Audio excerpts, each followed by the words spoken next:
Hey guys, John from Before the Credits. This episode is way longer than I initially expected it to be. The story is way more intricate than I thought it would be when I started this project. I really hope you guys enjoy this episode. Buckle up because you're in for a wild ride. Welcome to Before the Credits. I'm your host, John.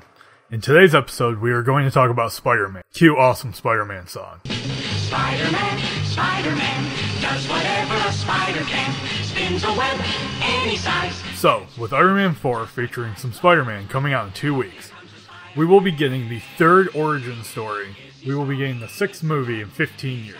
How did we get here? Great question. So let's go back to the beginning. The year is 2002. Sony is giving us... Wait, Sony? You know what? Let's go back further. Much, much further. The year is 1962, and Amazing Fantasy 15 hits the shelves. This is the moment the world is introduced to the young high schooler Peter Parker. The whole of his origin is in this first episode. Peter getting his powers, creating his web slingers, the death of the rice-loving Uncle Ben due to Peter's arrogance as Spider-Man, and the famous quote, "With great power comes great responsibility." Well, at least a variance of it. All of that in just 11 pages. The first time Spider-Man was on film was in 1967 with the unauthorized fan film created by Doug F. Glutt. He is known for writing the novelization of The Empire Strikes Back. The short was 12 minutes long and people seemed to generally like it. Premiering on CBS 8 years later, we get the first official movie for our friendly neighborhood web-slinger, which ended up being a backdoor pilot for the Amazing Spider-Man TV show. 3 movies were made from this 30-episode series, but it was strange how they pulled it off. They took the first 6 episodes of the TV show and combined them to make the first movie. Then they aired 5 two-part episodes in 1978. After the first season aired, they took episodes 7 and 8 and made Spider-Man Strikes Back, the second of the 3 movies. In September of 1978, CBS started airing season 2. That ran until July of 79. The last 6-part episode was also made into the third and final movie, The Chinese Web. In 1978, there was also a Japanese movie where Spider-Man had a flying car and could control some kind of Megazord.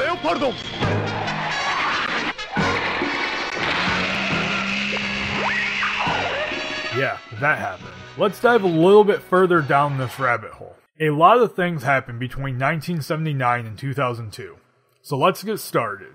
In 1985, Marvel optioned Spider-Man to a company called Canon Films. They were known for their low to medium budget films. At the time, it was owned by 2 cousins named Golan and Globus. They worked out a deal with Marvel where they would pay $225,000 over the 5-year option period, plus a percentage of any movie revenue. If a movie was not created by April of 1990, the rights would revert back to Marvel. So the cousins got to work getting a movie around. Just one small problem. They had no clue what Spider-Man was. Literally no clue. When they initially bought the rights, they thought it was like Wolfman, a human that transformed into a giant 8-armed spider, and that is what they wanted to go with.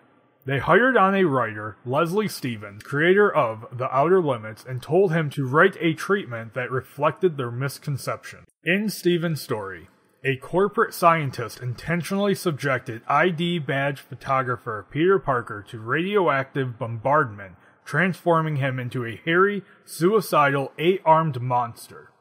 This human tarantula refused to join the scientist's new master race of mutants, battling a succession of mutants kept in a basement laboratory. Obviously, Stan Lee didn't like that, so he pushed to have a new script written. He got some writers to create a script that had Otto Octavius as a teacher/mentor of a college-aged Peter Parker. An accident gives Peter his abilities and deforms Octavius. At this point, Canon appointed a new director, Joseph Zito, to the project, who brought in his own writing staff to rewrite the Stan Lee-approved script. In this new rewrite, they created new villains and gave Octavius a catchphrase, "Okie dokie." This movie is now officially underway.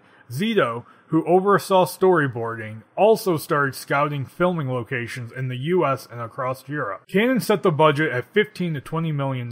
For the actor to play Spider-Man, they considered using the stuntman Scott Leva, who had a history with the character. He was a stand-in for some photo opportunities with Marvel. Another name that was associated with the role at the time was an up-and-coming actor by the name of Tom Cruise. Stan Lee also wanted to play J.J. Jameson. Things seemed to be coming together.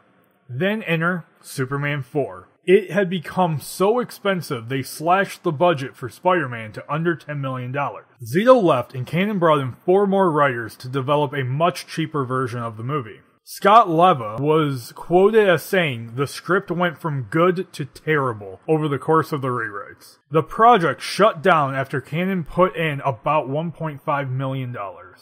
The cousins ended up selling Canon to an Italian investor, Pariti, and Golan left Canon to start 21st Century Film Corporation, not to be confused with 21st Century Fox. Golan was able to keep Spider-Man in the buyout and worked out a new deal with Marvel to extend the option to January of 1992. Golan shelved the low-budget rewrites and attempted to finance an independent production of the original good script. At the 1989 Canon 21st announced a September start date. They sold the TV rights to Viacom and the home video rights to Columbia Pictures.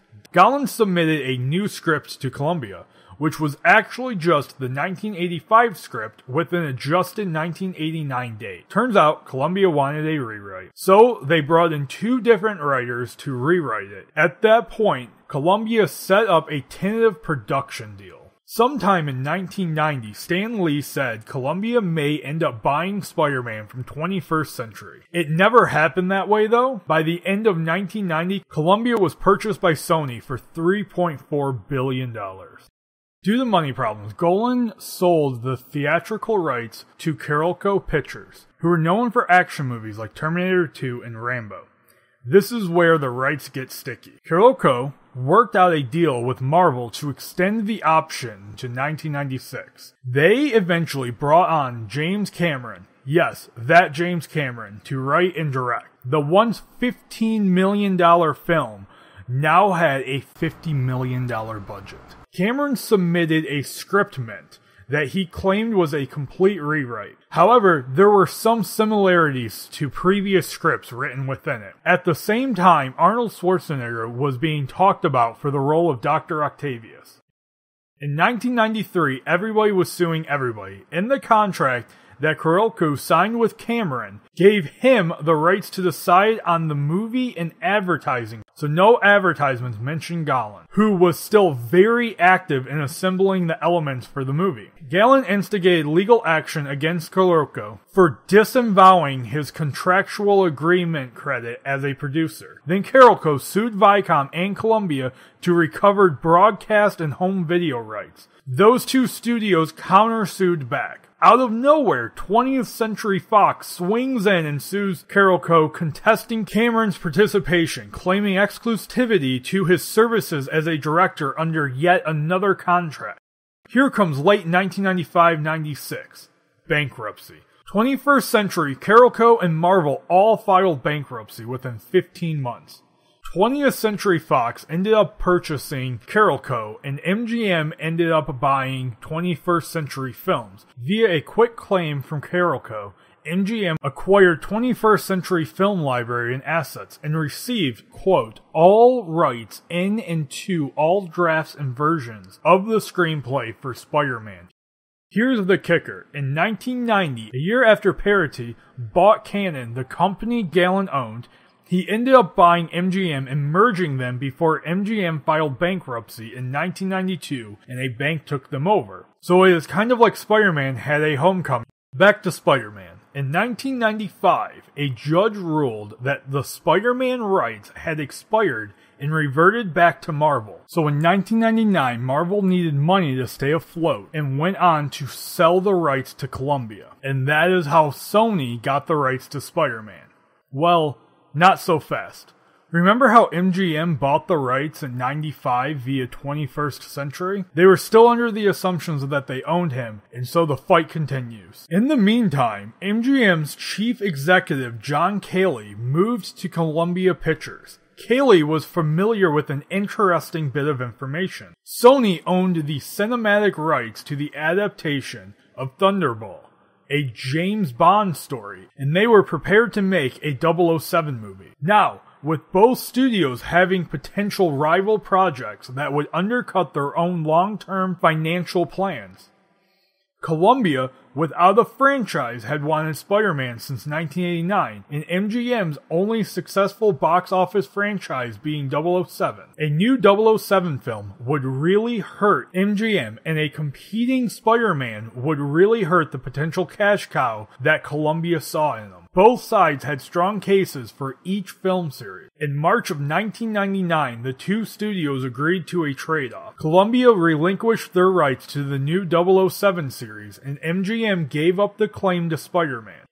In 2000, Columbia acquired all rights to the several scripts that had been written for Spider-Man over the years. So finally, after 15 years, Spider-Man actually went into production. Columbia brought on Raimi to do the first original trilogy with Tobey Maguire. All three were very successful in the box office, proving them right to fight for the rights. The first two were also critically loved. The third one was critically hated. So bad that Sony ended up rebooting the franchise in 2012, just 5 years after Spider-Man 3. When they first announced the reboot, names started to fly around. One of those names being Donald Glover, which sparked controversy from some fans that didn't believe Peter Parker could be black, and thus started the hashtag Donald for Spider-Man, which became very popular. Donald never got the role for The Amazing Spider-Man, but he was inspiration for Miles Morales, and even went on to voice him in the animated series Ultimate Spider-Man. The Amazing Spider-Man 1 and 2 were both a financial success, but were not loved by critics. I like that they followed the comic storyline more than the original trilogy had. The fact they started with Gwen Stacy instead of Mary Jane was a fantastic choice. I'm also glad they did the storyline the night Gwen Stacy died. In my opinion, her death is as important to Spider-Man's origins as Uncle Ben's unfortunate demise. Following the poor reception of The Amazing Spider-Man 1 and 2, Sony and Marvel started to have talks about Spidey appearing in Captain America Civil War, while having the rights of the film staying with Sony. The talks initially fell through, however, after the 2014 email leaks, the talks were back on. In 2015, it was announced that Sony and Marvel had come to an agreement to allow Spider-Man to appear in the MCU. Sony Pictures would continue to own, finance, distribute, and exercise final creative control over any solo Spider-Man film. The deal also says Spider-Man cannot appear in any of the TV shows, which is unfortunate because all of the Defenders are in New York City, and seeing the Daredevil Spider-Man bromance would have been great. Our first glimpse of this new Spider-Man was in Civil War. So, with Iron Man 4, The Quest for a New Friend, it will be Marvel's first Spider-Man movie since 1977. Even though Sony still holds the final say, they have allowed Marvel full creative control. This version of Spider-Man, per Tom Holland, is set to be in 3 Spider-Man movies and 3 solo movies in the MCU. On a final note, Sony has plans to release a standalone Venom movie that is not supposed to be part of the MCU. But Amy Pascal was quoted as saying, "Well, those movies will all take place in the world that we are now creating for Peter Parker. I mean, there'll be adjuncts to it. They may be different locations, but it will still all be in the same world." Take that as you will. Imagine this for just one moment. If they introduced the symbiote into MCU, we would have the assembled Avengers battling out with Venom and Carnage. That would be so amazing. Spider-Man, Spider-Man, does whatever a spider can. Spins a web any size, catches thieves just like flies. Look out, here comes the Spider-Man. Is he strong? Listen, bud, he's got radioactive blood. Can he swing from a thread? Take a look.